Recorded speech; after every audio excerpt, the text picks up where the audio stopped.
అందరికీ దండాలులా మంచుకున్న రావులా నేనైతే మంచిగానే ఉన్నా కానీ తెలంగాణ రాష్ట్రంలో అయితే ఒక గమ్మత్ ముచ్చట జరిగింది.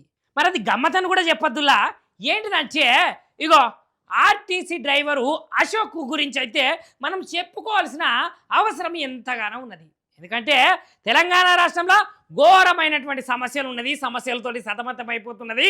ఆ సమస్యలలో రైతుల సమస్యనైతే ముందుగాల మాట్లాడుకోదగినటువంటి విషయం కదా. మరి మక్కలు కొంటలేరు, వడ్లు కొంటలేరు, రైతులకు న్యాయం జరుగుతలేదు, అటు గన్ని బ్యాగులు ఇస్తలేరు, ఇటు లారీలు పంపుతలేరు. మరి ఏంది ఏం కథ అని చెప్పేసి ఇదంతా చేస్తున్నది మరి కాంగ్రెస్ పార్టీ వాళ్ళే కదా. వడ్లు కొనాల్సింది, గన్ని బ్యాగులు ఇవ్వాల్సింది, దాని తర్వాత రైతులకు న్యాయం చేయాల్సింది. మరి ఇక వాళ్ళే ధర్నా చేసిర్రు. ఏం ధర్నా చేసిర్రంటే దేశం మొత్తం పెట్రోల్ ధరలు పెరిగినాయి కదా. ఇక వాటి మీద ధర్నాకైతే ఆ మంత్రి ఆ ఎమ్మెల్యే ఇద్దరైతే ధర్నాకు దిగిరులా.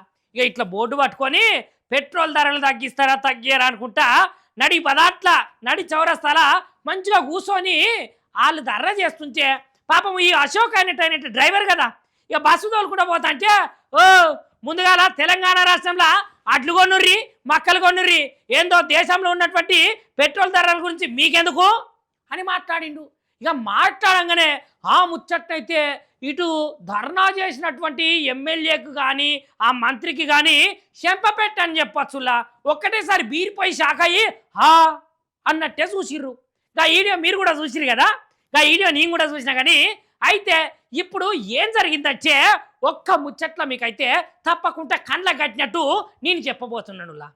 ఇక అయితే ఈ ముచ్చట మీదనైతే కాంగ్రెస్ పార్టీకి సంబంధించినటువంటి నాయకుల కంప్లైంట్ మీదనైతే ఆధారంగా జగిత్యాల ఆర్టీసీ డ్రైవరు ఎవరైతే అశోక్ అన్న ఉన్నాడో ఉద్యోగుల నుంచి అయితే తొలగించాలి, ఆయనని తీసేయాలని అనుకుంటా మాట్లాడుతున్నారులా. ఆయనకు కొలువులోకి పోతే నువ్వు ఇక్కడ చేయొద్దు, నీకు ఆల్రెడీ చిట్టిచ్చి పంపిస్తాము అనే చెప్పిరట. ఏంది ఆయన చెప్పిన ముచ్చట చెప్పుర్రి, ఆయన ఏమన్నా తప్పు చెప్పిండా?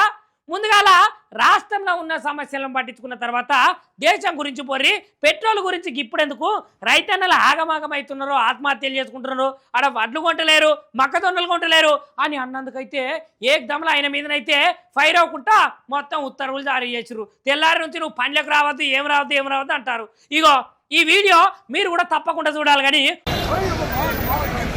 అట్ల గురించి పట్టించుకో, మక్కల గురించి పట్టించుకో.